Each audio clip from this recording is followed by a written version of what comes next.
que va a plantear que hay 5 figuras a las cuales se va a perseguir y exterminar, ¿sí? De las cuales la menos ambigua es la de los subversivos, así que ya tiene alto nivel de ambigüedad, pero él dice 5 figuras, vamos a aniquilar a los subversivos, a sus cómplices, esto es, a los que no son subversivos pero colaboran con los subversivos, a los simpatizantes, esto es, a quienes no son subversivos, no colaboran con los subversivos, pero les gusta lo que hacen los subversivos. Y la cuarta y quinta categoría son las más aterradoras en ese sentido, porque la cuarta es a los indiferentes. Esto es, no son subversivos, no son cómplices, ni siquiera les simpatiza lo que hacen los subversivos, pero le da lo mismo que lo hagan o no. Y por último, a los tímidos. Esto es, no son indiferentes, condenan la subversión, pero la condenan tímidamente. Y entonces esto también da cuenta de que algo, aunque sea inconscientemente, estará moviéndose en estos sujetos. El sentido de estas 5 categorías era justamente que nadie se pudiera sentir a salvo. La ambigüedad busca que el conjunto de la población se sienta perseguida por ese proceso. Porque se articula con el segundo elemento de la tecnología de poder, que es la instigación a la delación. Entonces, si todos podemos ser perseguidos, ¿cómo nos salvamos de la persecución? La forma de escapar a esa persecución que la ambigüedad instala sobre nosotros, desde el poder, la respuesta es que la forma de escapar es la delación. Es el entregar a quien sí es subversivo como modo de demostrar que nosotros no lo somos. Y esta instigación a la delación justamente busca delatar al más cercano. Si piensen que en el nazismo señalarle a la Gestapo que un tipo que circulaba con kipá, los peyes así al costado, ¿sí? Y la barba larga era judío, no era ninguna novedad. El tema era denunciar al vecino judaizante que no aparecía como judío, pero que en realidad se comportaba como tal. Lo mismo vale para la acusación de subversión, ¿sí? Porque esta segunda técnica busca el objetivo final del genocidio, en tanto destrucción de relaciones sociales, que es instalar la generalización de la desconfianza. Este es el modo por el que se quiebra el lazo social, ¿sí?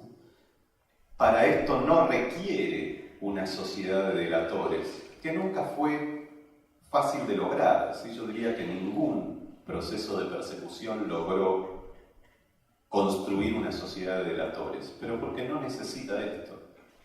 Necesita mucho menos, que es que creamos que vivimos en una sociedad de delatores. Esto es, el miedo a la delación es tan efectivo como la propia delación. Que algunos delaten y que se instale en el conjunto de la población que todos delatan es suficiente para el objetivo, que es quebrar las relaciones de confianza. Las relaciones horizontales de confianza son fundamentales para cualquier proceso de confrontación con la opresión. La desconfianza, y esto lo comentaban algunos el sábado que hicimos en el museo, la presentación de un libro, lo comentaban varios de ustedes también, esto de el peso que ha tenido en una sociedad como la uruguaya también, con un proceso distinto al argentino y muy distinto al del nazismo, pero el peso que ha tenido la lógica de la desconfianza. Esto es quebrar las relaciones de horizontalidad a partir de comenzar a dudar sobre aquel que tenemos al lado. ¿Por qué lo habrán detenido? ¿Por qué no lo habrán detenido? ¿Por qué lo habrán liberado? ¿O por qué no lo habrán liberado? ¿Por qué se fue del país y qué hizo cuando se fue del país? ¿Por qué no se fue y se quedó? Esto es, en todas estas distintas lógicas, el eje central es poder quebrar esas relaciones de horizontalidad a través de la desconfianza. Este es el modo en el que funciona el genocidio como tecnología de poder en su modo reorganizador. Si logra transformar las relaciones sociales, a través del efecto que produce la desconfianza y el quiebre de las relaciones de horizontalidad. Ahora, esto no se salda solamente durante el momento de ejercicio del terror, sino que es un proceso que continúa y se continúa disputando después de que el terror concluye.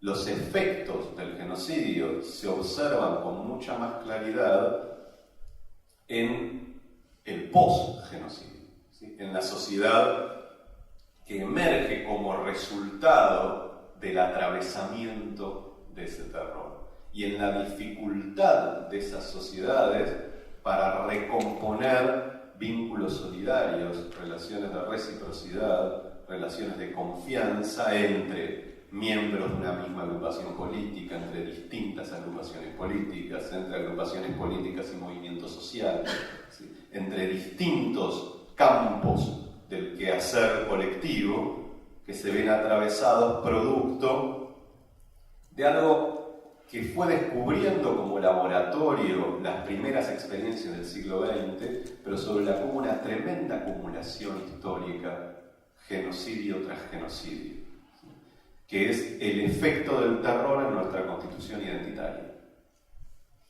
Y lo que digo es, me llama mucho la atención no diría la ausencia, pero por lo pronto la poca presencia de estas reflexiones en el campo de los derechos humanos y en el campo popular, porque estas reflexiones son muy presentes en todo el desarrollo documental de los propios genocidas. Esto es, hay mucho estudio de estos procesos, hay mucho desarrollo de cómo juegan estos procesos. Uno de los textos clásicos en la Argentina, que en realidad es una reconversión y transformación y mejoramiento de un manual de la contrainsurgencia francesa, es uno de los documentos secretos que aparecen en el trabajo de investigación en la Argentina, que es el Reglamento de Operaciones Psicológicas del Ejército Argentino. Y este Reglamento de Operaciones Psicológicas plantea justamente cómo el terror desestructura a través de la angustia los elementos fundamentales de construcción de una identidad y facilita ese proceso de transformación. Digo, es claro que hay muchos psicólogos trabajando, hay un muy buen trabajo hecho para Chile, ¿sí? Una unidad de psicólogos trabajando en el Ministerio del Interior de Pinochet. Y esto ha sido muy fuerte, con una fuerte herencia, por eso digo, el aprendizaje francés de la experiencia del nazismo trasladado a la Escuela de las Américas, vía directamente los franceses, vía los norteamericanos, a través de la experiencia de Vietnam, y luego trasladado a Indonesia, a otros lugares del sudeste asiático y América Latina. Con una cantidad de experiencias, además, que lleva a cabo la CIA en conjunto con la Universidad McGill en Canadá hacia fines de los 50 y comienzos de los 60, que justamente empezará a testear qué efectos producen situaciones de encierro, electroshock, tortura, en la posibilidad de recomponer procesos identitarios y procesos de memoria. Lo que digo entonces es, esta es la idea de pensar en términos del aporte conceptual, que es poder separarnos un poco de esta idea de un militar ignorante, malvado, digamos, y salvaje, que encarna la muerte o la persecución en nuestras sociedades, y pensar en un proceso mucho más organizado, mucho más estudiado, con capacidad de aprender de experiencias previas, con capacidad de hacer más eficiente ese sistema de persecución. Tuvo mucho que ver en esto el desarrollo del arma de inteligencia en las Fuerzas Armadas de la región. El arma de inteligencia de lo que se encarga es justamente de comenzar a estudiar cuáles son los sectores que producen mayor capacidad de articulación solidaria entre distintos grupos sociales y convertirlos en el centro del proceso de destrucción para irradiar el terror desde la destrucción de esos núcleos de articulación solidaria. Entonces, en ese sentido, creo que es interesante pensar distintas perspectivas de abordaje que o de análisis que se abren desde pensar el genocidio en tanto práctica social, en tanto tecnología de poder. Por un lado, lo que podríamos llamar la vinculación entre lo que en el lenguaje clásico de las ciencias sociales podríamos pensar entre sus elementos estructurales y superestructurales. Esto es la transformación de los procesos de identidad y de los modos de vincularse socialmente. Ya lo había previsto Lemkin, se vinculan a la opresión, y estos tienen fuerte relación. Esto tenía que ver con la pregunta de Octavio el sábado, fuerte relación con la lógica de un modo de producción.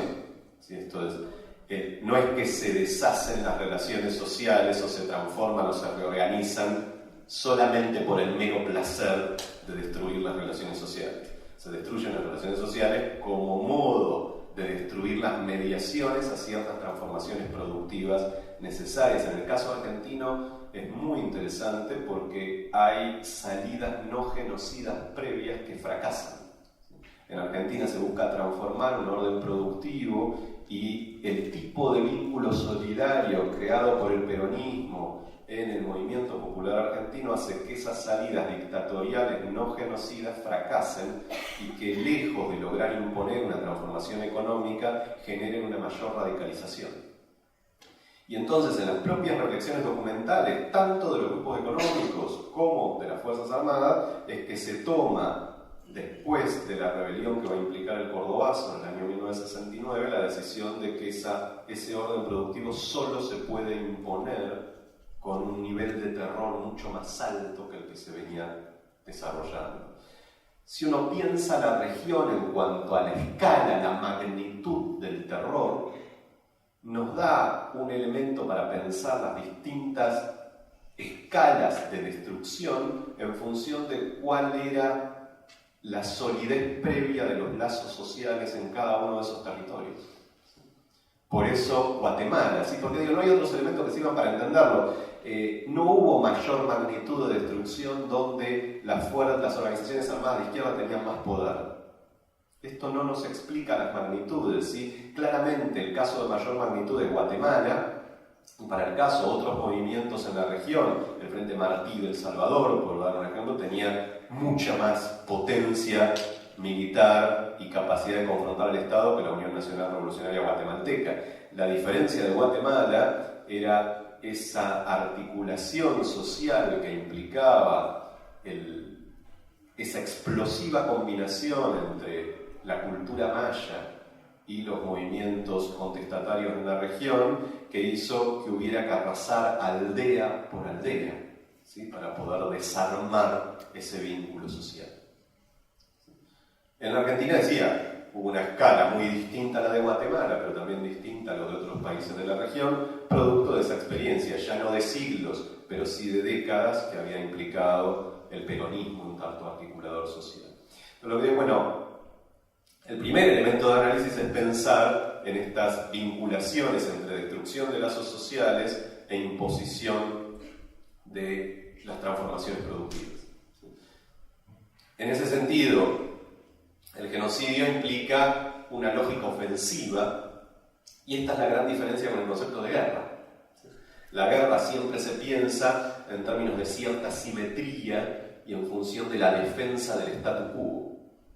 Por lo menos en nuestra región, lo que podemos ver es que lo que hay en esos procesos de destrucción no es una defensa del statu quo, sino una transformación reaccionaria del statu quo. Esto es, no es que se viene a implementar el terror para dejar las cosas como están. Se viene a implementar el terror para transformar las cosas que son, transformarlas en un sentido regresivo. El segundo nivel de análisis que me parece tomar en cuenta es pensar que esas transformaciones en los procesos de identidad se juegan en los modos de representarse lo que ocurrió. Y por eso es tan interesante los dos ejes que mencionaba Sergio de esta conferencia, porque están absolutamente vinculados. Pensar cómo caracterizamos lo que ocurrió y toda la discusión alrededor de ello, genocidio, terrorismo de Estado, guerra, masacre, y pensar las políticas públicas de memoria, son dos caras del mismo análisis. ¿Por qué? Porque las políticas públicas de memoria son la forma en que se salda la representación de lo que ocurrió. Pero para eso, a mi modo de ver, es importante comprender que la disputa no es memoria versus olvido. No existe el olvido de un hecho de esas características. Lo que hay son distintas estructuras de sentido, distintas representaciones. No hay una sola, ni es que esas representaciones se salgan en términos de verdad. En todo proceso histórico operan una cantidad infinita de variables y elementos. La pregunta es, ¿cuáles vamos a recuperar en los procesos de memoria? ¿Y para lograr qué en el presente? Cómo el modo en que nos representamos el pasado afecta nuestra identidad en el presente. El nazismo fue exitoso no solamente por la cantidad de judíos que aniquiló, sino porque el modo de recordar lo que ocurrió fue el modo, aunque suena muy provocativo decirlo así, fue el modo nazi de pensar la identidad judía. Aquello que transformó a los judíos en la víctima prototípica del nazismo, que era un modo particular de procesar la identidad en Europa, está ausente en las memorias sobre el nazismo. Y la idea que quedó en la cabeza es que los judíos eran Ana Frank, una pobre niña holandesa escondida en un sótano, y que el nazismo era un acto de malvados sádicos que perseguían a una pobre niña holandesa escondida en un sótano. Bruno Bettelheim, sobreviviente del nazismo, dice algo muy provocativo al respecto, que no quiere afectar la memoria de Ana Frank, pero que necesita decirlo en función de su propia historia de militancia, que es, si los judíos hubiésemos sido Ana Frank, el nazismo no hubiese aniquilado a los judíos. El nazismo no aniquiló a los judíos porque eran Ana Frank, ni aniquiló a la militancia argentina porque eran los chicos de la noche de los lápices. En la memoria que no puede recomponer esa identidad, termina jugando en ese nuevo proceso de construcción de identidades. Pero diría más, la idea de que los alemanes aniquilaron a los judíos es una afirmación profundamente nazi. En el sentido que si algo decía el nazismo es que en Europa había europeos y algo que no era europeo, que eran judíos. En Alemania había alemanes y algo que no era alemán, que era judío. Por lo tanto, si nosotros decimos que los alemanes aniquilaron a los judíos, estamos diciendo que no hay alemanes judíos y estamos asumiendo esa dualidad. En lugar de pensar que era impensable la identidad alemana, por lo menos del siglo XIX y XX, sin los judíos. Era impensable la filosofía alemana sin los judíos, era imposible pensar la historia alemana, la literatura, la música sin los judíos. La operación del nazismo es alienar al judaísmo de Europa. Pero la comunidad judía sobreviviente asumió esa alienación, al punto de que, por ejemplo, en las comunidades diaspóricas argentinas era una contradicción difícil de saldar el ser judío alemán. Y había que esconder esa identidad porque uno no podía tener la misma identidad que el enemigo. Con lo cual se asume dentro de la propia identidad judía esta contradicción entre ser europeo, ser alemán y ser judío, que era lo que resultaba tan subversivo de la identidad judía, su carácter múltiple. Bien, un poco la idea era pensar entonces que en los modos de representación del pasado se juegan estas estructuras de sentido. Se juega esta disputa por el modo en que vamos a reconstruir quiénes somos a partir de cómo nos explicamos qué es lo que ocurrió.